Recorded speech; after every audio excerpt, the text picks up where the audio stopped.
Y regresamos de inmediato a nuestro país porque en el mes de marzo la asistencia escolar experimentó una notable mejoría, llegando a un 89%, esos 4 puntos más que en el mismo mes del año pasado. La inasistencia, de hecho, cayó en un 13%, mientras que las matrículas experimentaron un aumento del 0,58%. Queremos profundizar en este tema y también en otros que tienen que ver con la educación, junto al ministro de Educación, Marco Antonio Ávila, que nos acompaña hasta ahora. ¿Cómo está, ministro? Un gusto saludarlo a través del Zoom. Hola, muy buenas tardes, Davo. Un gusto saludarlo. Bueno, partamos hablando de la asistencia, 89% en el mes de marzo. ¿Es una buena cifra o no? Sí, ciertamente cuando uno observa, ¿no es cierto?, de manera comparada el marzo del año 2022 al marzo del año 2023 y este aumento que son 4 puntos, ¿no?, de 85, que es la línea de corte en que uno establece la inasistencia grave, decir que hemos aumentado 4 puntos llegando a 89, eso nos sitúa en porcentaje de cifras, ¿no es cierto?, prepandémicas, ¿no? Entonces es una buena noticia pensando que este es solo el primer mes. Y si seguimos insistiendo, ¿no?, en nuestra campaña en el marco de la reactivación educativa, en el que muchos de ustedes nos han ayudado, ¿no?, desde los medios de comunicación, las distintas entrevistas, las acciones que estamos realizando junto al sistema educativo, esto es bastante, nos permite, ¿no?, pensar que podríamos ir aún mejorando más. Ministro, pero ¿por qué faltan hoy día los niños a clase? Hoy día uno podría pensar y analizar esas cifras desde diferentes aristas y también habría que poner sobre la mesa si esto es igual en todos los colegios del país, públicos y privados, o también aquí hay una desigualdad patente. Sí, no, yo diría que en primer lugar lo que sucede, ¿no es cierto?, es que aquí estamos hablando de inasistencia grave. No es que no asistan los estudiantes, sino más bien que unos días asisten a la escuela y otros no. Entonces pueden haber razones muchas veces de carácter más bien personal, por ejemplo, niños que asisten a controles médicos o niños que, ¿no es cierto?, tienen una licencia, o derechamente, ¿no es cierto?, familias que optan, ¿no?, porque un día un niño falte para hacer un trámite, por ejemplo, con un familiar. Esto, lo que nosotros siempre hemos señalado es que quienes tenemos experiencia en el mundo escolar sabemos que esto es uno a uno, ¿no?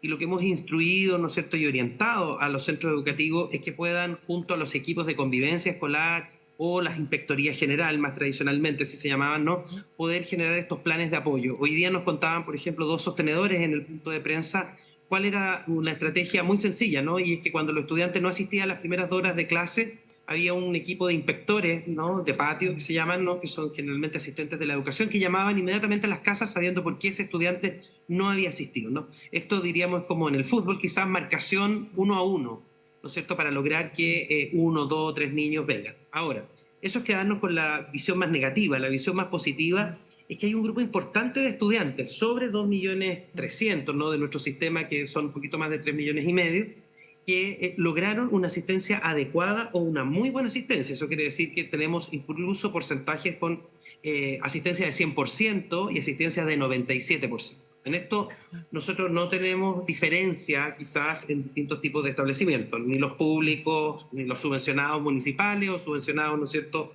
particulares. Ministro, y a nivel de docentes, ¿también se da este mismo porcentaje? Porque uno ve que en diversas áreas de la sociedad, me imagino que en la educación también, han aumentado las licencias médicas, los problemas de salud mental. ¿Cómo estamos a nivel de los profes, de los docentes, que son vitales para el funcionamiento del marco educacional del país? Sí, ahí tenemos también una buena noticia, hubo una disminución importante, ¿no es cierto?, en la cantidad de profesores y profesoras que presentaron licencias médicas en este primer mes de clases, ¿no?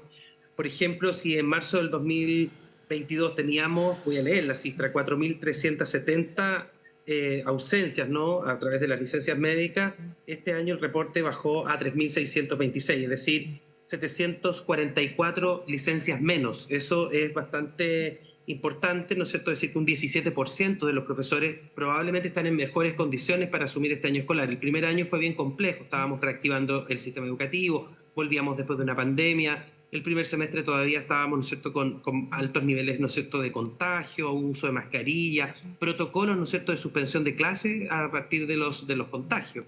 Entonces, la regularización del sistema se va alcanzando en la medida en que vamos, ¿no es cierto?, transmitiendo esta idea central de asistir a clases todos los días. Ministro, una cosa es asistir a clase, 89% asiste, y lo otro, lo que uno podría preguntarse en el país, ¿cuál es la calidad de enseñanza que está recibiendo ese 89% que asista a clase? Porque hemos visto recurrentemente el año pasado y ahora en este inicio de marzo que en varios colegios del país, no quiero poner una cifra para no estigmatizar, pero que está siendo complejo hacer clases hoy día.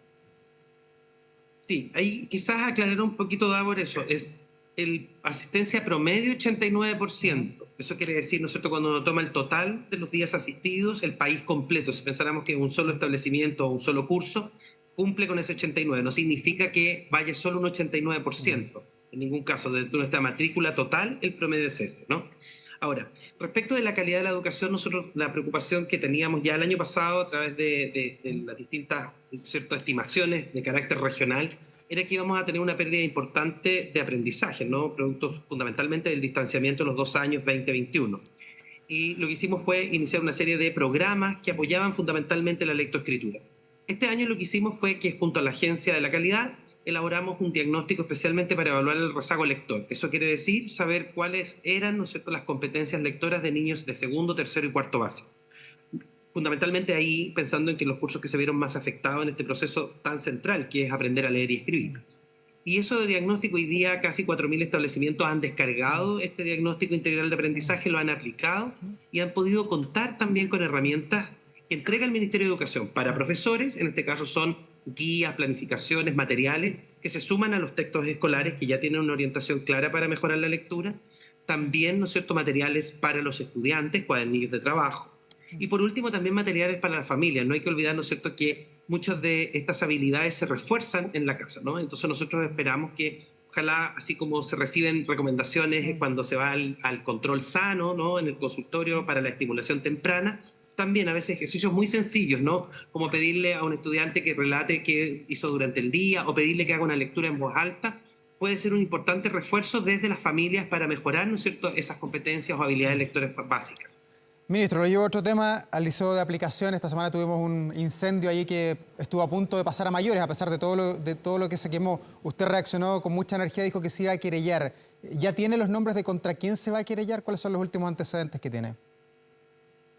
No, el municipio es el que se querelló, ¿no? ¿Ustedes no se Nosotros lo sumaron? que planteamos, ¿no es cierto?, que no, porque esa es una situación que está resolviendo, ¿no es cierto?, el sostenedor directamente, y nosotros lo que hemos hecho ha sido, primero, nos parece que es una medida correcta, ¿no?, es adecuada, sobre todo pensando, ¿no es cierto?, en que esto es derechamente un acto delictual que ocurre dentro del establecimiento. Además, ¿no es cierto?, eso permite que, identificados, ¿no es cierto?, los responsables, pueden ser aplicados el manual, ¿no es cierto?, de convivencia o reglamento interno de convivencia escolar, ciertamente, ¿no? Esto es un acto gravísimo y en el que nosotros volvemos a reiterar, ¿no?, ese llamado que hemos hecho siempre a poder resolver las necesidades justas muchas veces de los estudiantes, a pesar de que ya hemos ido avanzado. En el municipio de Santiago nosotros hemos colaborado, ¿no es cierto?, junto al municipio con recursos para la reposición de algún tipo de infraestructura, ¿no es cierto?, más de 40 proyectos se han ido aprobando, ¿no es cierto?, gradualmente, que Ministro, significan una buena inversión de recursos, pero y el mejoramiento también de las raciones de alimentos, que es una de las grandes peticiones que muchas veces hacen los estudiantes, calidad y cantidad de la alimentación que entrega Junaed. Ministro, pero en este caso, en el incendio de Aplicación, ¿qué antecedentes tiene usted sobre el origen del fuego? ¿Se ha podido determinar qué es lo que pasó o no? El antecedente, ¿no es cierto?, lo maneja hoy día el municipio, y entiendo que, dado, ¿no es cierto?, que esta es una situación que tiene un carácter judicial, yo no puedo referirme al hecho. Lo que sí puedo decir es que nos parece que es una medida correcta, que los sostenedores tomen, ¿no es cierto?, decisiones bastante sólidas, ¿no es cierto?, y robustas frente a cada una de esas situaciones. Ministro, ¿pero usted está conforme en cómo el municipio de Santiago está administrando los colegios o no? Mire, más que conformidad, porque nosotros no somos sostenedores, lo que nosotros siempre tenemos que hacer como Ministerio de Educación es apoyar a todos los municipios del país en distintas situaciones, ¿no? A veces tienen relación esto con el financiamiento, la infraestructura, el transporte escolar, el equipamiento, muchos requerimientos. Y a nosotros nos parece que las medidas que ha ido tomando el municipio han sido las correctas en términos, ¿no es cierto?, de, primero, establecer vías de diálogo con aquellos estudiantes ciertamente pacíficos, que son los que hacen las solicitudes correctas, pero también generar estrategias, ¿no? Recordemos que nosotros, junto al Ministerio del Interior, especialmente con el subsecretario Monsalve, hemos tenido una mesa de trabajo con un conjunto de acciones, incluidas, ¿no es cierto?, algunas labores de inteligencia, una coordinación también con el municipio, para poder ir, ¿no es cierto?, de alguna manera evitando que sucedan, ¿no es cierto?, todo este tipo de situaciones que nosotros entendemos que están sumamente acotadas, reducidas. Si bien es un gran impacto, sabemos que están reducidas, ¿no? Entonces esperamos que aquí se pueda aplicar, ¿no es cierto?, el mayor rigor, sobre todo cuando estamos hablando de desórdenes públicos y actos derechamente delictuales. Yo siempre lo he calificado de la misma forma. Ministro Ávila, pero ¿no son un poco autocomplacientes sus palabras? Porque usted está, lo que me responde a lo que yo le pregunto es que todo está depositado en el sostenedor, que en este caso es la alcaldía de Santiago, el municipio, la alcaldesa Aracy Halder, usted es el ministro de Educación finalmente. ¿Qué pasa si no se cumple con el mandato de la educación en el país, en Chile? ¿Qué pasa con el Estado finalmente? No, no, en ningún caso. Por eso le reitero, nosotros hemos estado realizando labores de coordinación desde hace mucho tiempo con el Ministerio del Interior para una serie de medidas que son unas de carácter educativa, que son siempre importantes, porque recuerde que usted está hablando aquí de una comunidad que es más grande que los pequeños grupos, ¿no es cierto?, que lamentablemente acceden a través de la violencia, ¿no es cierto?, a sus demandas, o ¿no es cierto?, las hacen ver. Y por otra parte hay una serie de medidas que son de carácter de seguridad, y muchas de ellas, ¿no es cierto?, que tienen relación, por ejemplo, la coordinación con el sistema de transporte, precisamente, ¿no es cierto?, para evitar la quema de buses, la acción rápida e inmediata, ¿no es cierto?, de Carabineros, la coordinación, ¿no es cierto?, también entre la Fuerza Policial y el municipio de Santiago. De todo eso nosotros hemos sido testigos, en ningún caso es complacencia, sino que más bien al revés, es poder articular un conjunto de acciones y nosotros, ¿no es cierto?, como órgano rector, poder hacer la orientación correspondiente para que los sostenedores efectivamente cumplan con aquello que corresponde. Ministro, y en lo que tiene que ver con los narcofunerales y a partir de lo que pasó el 22 de marzo con este funeral de El Ñajo que implicó suspender las clases en 12 colegios y en 2 universidades en Valparaíso, ¿cuál es su doctrina ahora que estamos en el mes de abril y las críticas además que arreciaron en contra de usted particularmente por de alguna manera darle la razón a los colegios que habían suspendido las clases? A ver, en primer lugar, señalar que la seguridad en los establecimientos es mi responsabilidad también, ¿no? Entonces, nosotros nos parece importante poder siempre tener la mayor cantidad de coordinaciones correspondientes entre los establecimientos educacionales y las autoridades locales, fundamentalmente. Nosotros estamos hablando de más de 11.000 establecimientos, tenemos 16 regiones, en cada región hay un representante nuestro, es un CEREMI, ¿no es cierto?, que ejerce las labores de coordinación. Y esa coordinación con los directores escolares, ¿no es cierto?, con los directores de las escuelas es muy importante precisamente para tomar las mejores decisiones respecto de eso, ¿no? Tal como señaló la ministra del Interior, nosotros no podemos adecuar el calendario escolar precisamente, ¿no es cierto?, a las actividades del narcotráfico, como el caso que usted me coloca. Sin embargo, ¿no es cierto?, también es importante señalar que hay una prerrogativa que tienen los directores escolares frente a situaciones de emergencia de tomar ciertas decisiones. Lo que yo hice en su minuto fue tener un ejercicio de empatía, nada más que eso, pero dejando muy en claro que en ningún caso nos parece pertinente que una escuela tenga que suspender sus clases, sobre todo cuando estamos pensando en la reactivación educativa. Ya, ministro, usted decía recién que la seguridad es su responsabilidad en el caso de los narcofunerales. ¿Por qué no es su responsabilidad en el caso de ataques como hubo en el liceo de aplicación? ¿Por qué ahí depositan la responsabilidad en el sostenedor?